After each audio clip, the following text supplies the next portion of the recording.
Alright guys, so we are back for another shit you guys summon. So we got the Unicorn Hyper Mega Launcher this time around. And I would definitely say if it wasn't specifically for the clan battle, I am 100% saying that we are skipping this unit.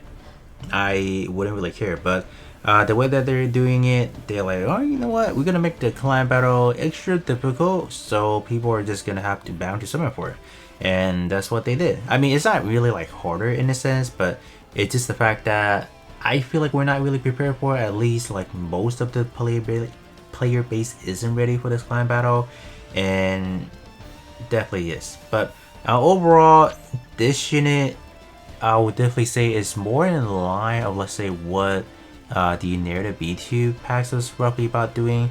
They're almost the same unit, but at the same time they're not given like their own functionality. The Unicorn is definitely more of a unit that likes to pop EX skill, or I would say like to pop EX skill, but the EX skill damage overall is pretty impressive, because if you guys can see, at max out we're doing 3 times of a 693 damage, and that's gonna pop to one targeted enemy. It wouldn't be like separate to like anybody else, so that is actually pretty powerful right there. And you're also restoring your EX skill gauge up to 60%, so that means you can instantaneously pop EX skill given you have the right build. So that's actually pretty powerful in it itself. The Transcendent skill, it gives you like the basic combo piece. You have like evasion, beam damage, restore 60% EX skill gauge from the start, and for the first 18 seconds you also have absolute evasion status as well. So not that really matters because you can still get hit after that, but it's kind of like a little bit of a nice bonus right there. So this is where I feel like this unit is more as of a defensive type tool unit that just pop EX skill damage, and that's kind of like a good representation of what this unit is actually doing. So max damage is getting increased by 600k, which is pretty important. Overall damage up by 58 and evasion by 58, so that is kind of like your basic starting piece. The rest is where it's kind of like the meat of this unit. So everything else is going to be for 90 seconds, and damage reduction from red units or like red typing down 300 to green, and yeah, so green is gonna be type disadvantage. It does even worse, up to 500%. So pretty darn bad. And purple and yellow, they're both at 90 or 300%. So there's that.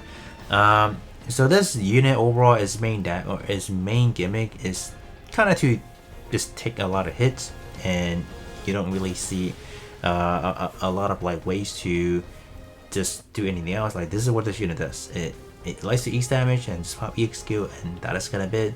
And then I'll say the only thing where it makes this unit pretty susceptible to like getting attacked per se is via EX skill. This unit could take quite the EX skill damage. No, I shouldn't say EX skill damage. I'll say any attacks that can overcome its like high percentage, it will have a chance. I think a unit that I'm thinking in mind right now is going to be the Unicorn, the I Feel Claw and Blaster, whatever that unit is, because that unit starting out has over 200% damage like in general, and plus whatever other like basic stat is looking like. So that unit can easily overcome the 300% damage taken down, and it's gonna be GG for Unicorn, because there's not really other like defensive capability besides just that. So this unit is pretty vulnerable. Evasion really isn't like the matter, because in some form of shape, like a lot of the modern unit can overcome that. So that is definitely not a huge issue. Third weapon does get a massive damage cap increase by 1.8 mil, but overall I don't really see it being like overly strong even having that. You also are getting like an increased beam damage as well, so there's that. But if we do take a look at kind of like the weapon setup, I mean, it's not any big deal having like a massive jump with a third weapon. It's not really like the most noticeable thing, if you want to say that. But yeah, this unit overall, I wouldn't really recommend it because a lot of the like future units can easily overcome the 300 to 500% kind of like the damage reduction, unless you are talking about like an armor unit, and then with like its own just being the armor units and other defensive tools, it is going to make that 300% a lot more everlasting, while this unit isn't really so much when some unit can now potentially overcome that threshold. So not really like the best unit to kind of summon for it.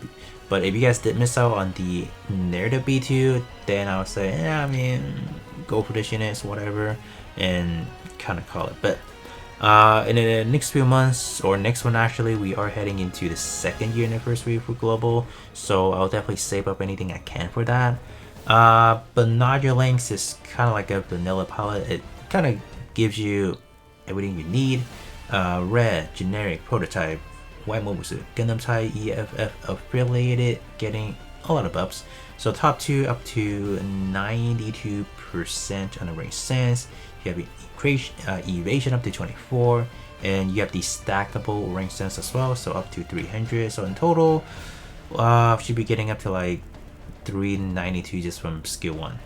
So pretty powerful, the range sense aspect of things, and a little bit of some utility built in as well.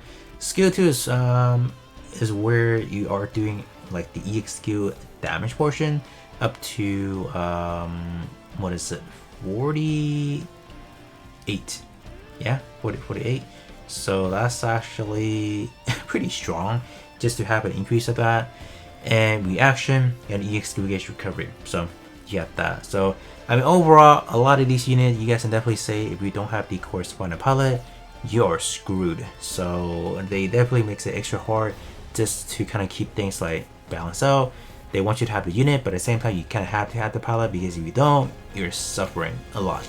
I'll definitely say I got lucky, and I got both in just 3 Moses on each. So roughly about, how many diamonds was that? Like 1800 or 18,000 is not that terrible, depending on how you look at it. But I'm broke now, so next one is gonna be a crazy one, I guess, depending on what we're getting. I don't know. I don't really want to think about it, because if I think about it, it might be too good, and I'm gonna have to summon for it. But other than that, Unicorn I wouldn't feel like is the best unit to kind of go for. You guys can definitely save for the next limited banner, and that should be it. But other than that, that's all for me, and I'll be catching you guys all on the next one.